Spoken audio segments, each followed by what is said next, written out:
खजुआट एक ऐसा बीमारी है जिसका कोई दवा ही नहीं। कितना भी खजुआ लो पर कोई परवाह नहीं। खजुला खजुला के खून बहा लिया है मेरे दोस्त, फिर भी ऐसा लगता है कि खुजलाया ही नहीं, खुजलाया ही नहीं।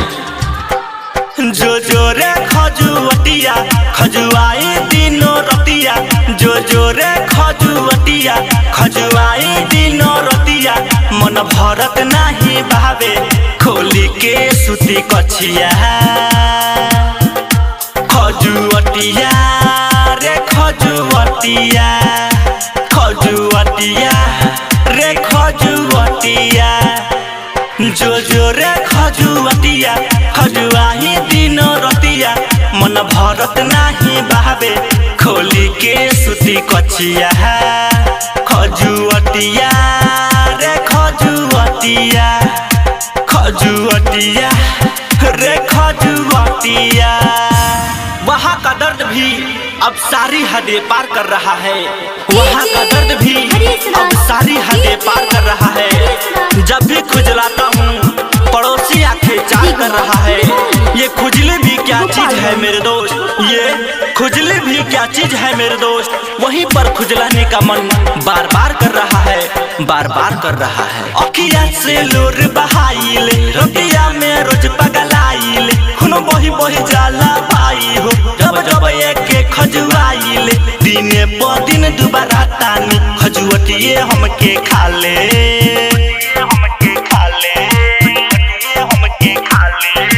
घुमनी के तनाला मेला में कोनो तो दावा दे। खजुअटिया रे खजुअटिया, खजुअटिया रे खजुअटिया, जो जो रे खजुअटिया खजुआई दिनों रतिया, मन भरत नहीं भावे खोली के सुती कछिया। अंदर का दर्द एक राज बनकर रह गया, अंदर का दर्द एक राज बनकर रह गया। इतना सारा उपचार एक मजाक बनकर रह गया। क्या कहूँ इन दोस्तों के बारे में, क्या कहूँ इन दोस्तों के बारे में। दुश्मन सारा समाज बनकर रह गया, समाज बनकर रह गया। केहू लगे न सतावेला, दूरवे से हमके हटावेला। खजुअटिए होई दुश्मन हो, लोगवा झूठे सतावेला। सारा लोगवा कहेला दावा जल्दी करा ले,